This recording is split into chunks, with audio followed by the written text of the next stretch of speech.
તારીખ 14/12/2025ના શિપિંગ સચિવ વિજયકુમારે Deendayal port authority કંડલાની મુલાકાત લીધી હતી.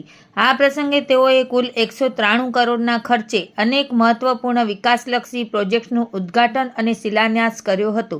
ડીપીએના ચેરમેન સુશીલકુમાર સિંહ દ્વારા સચિવને પોર્ટના મજબૂત પ્રદર્શન, સંચાલકીય સિદ્ધિઓ અને ક્ષમતા, કાર્યક્ષમતા અને ટકાઉપણું વધારવાના હેતુથી ચાલી રહેલી અને આગામી વિકાસ પહેલો વિશે માહિતગાર કરવામાં આવ્યા હતા. સચિવે ચેરમેન અને નાયબ ચેરમેન નીલભ્ર દાસગુપ્તાની હાજરીમાં સ્ટેક હોલ્ડર્સની મિટિંગમાં હાજરી આપી હતી, જેના પરિણામે સંચાલન કાર્યક્ષમતા, ભવિષ્યની તકો અને સહયોગી વિકાસ અંગે રચનાત્મક વિચાર વિમર્શ અને અર્થપૂર્ણ ચર્ચાઓ થઈ હતી. ઉદ્ઘાટન કરાયેલા મુખ્ય પ્રોજેક્ટ્સમાં કંડલા ખાતે શિપયાર્ડ સુવિધાના વિકાસ માટે જમીનનું પુનઃપ્રાપ્તિ કાર્ય, પોર્ટને નેશનલ હાઈવે 141 સાથે જોડતી કોસ્ટલ રોડ કનેક્ટિવિટી અને આધુનિક સંગ્રહ ક્ષમતા વધારવા માટે ડોમ આકારનું સ્ટોરેજ ગોડાઉન નંબર 4નો સમાવેશ થાય છે.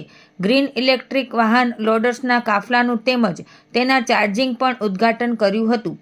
સ્વચ્છ ઇંધણ અપનાવવા તરફ એક મહત્વનું પગલું લેતા ડીપીએ દ્વારા મેસર્સ થર્મેક્સને ભારતમાં પ્રથમ 5 ટીપીડી ગ્રીન મિથેલોન સુવિધા વિકસાવવા માટે LOA આપવામાં આવ્યો છે, જે કંડલાને દેશમાં વૈકલ્પિક દરિયાઈ બળતણ માળખાના મોખરે મૂકે છે. ઓઇલ જેટી નંબર 7થી વાય જંકશન સુધી કેમિકલ પ્રોડક્ટ પાઇપલાઇન નાખવી અને પ્રદાન કરવી, દીનદયાળ પોર્ટ ખાતે કાર્ગો બર્થ નંબર 1થી 6 પર ફેન્ડર્સનું upgradation, port township Gopalpuri Gandhidham ખાતે પ્રકારના રહેણાંક ક્વાર્ટર્સનું નિર્માણ, વહીવટી કાર્યાલય બિલ્ડિંગ ગાંધીધામ ખાતે કોન્ફરન્સ હોલનું બાંધકામ, પોર્ટ ટાઉનશીપ ગોપાલપુરી ગાંધીધામ ખાતે એક નવા શોપિંગ કોમ્પ્લેક્સનું નિર્માણ અને CSR પહેલ હેઠળ શિણાઈ ખાતે પોલીસ હેડક્વાર્ટર્સમાં પોલીસ કોમ્યુનિટી હોલનું નિર્માણ સામેલ છે.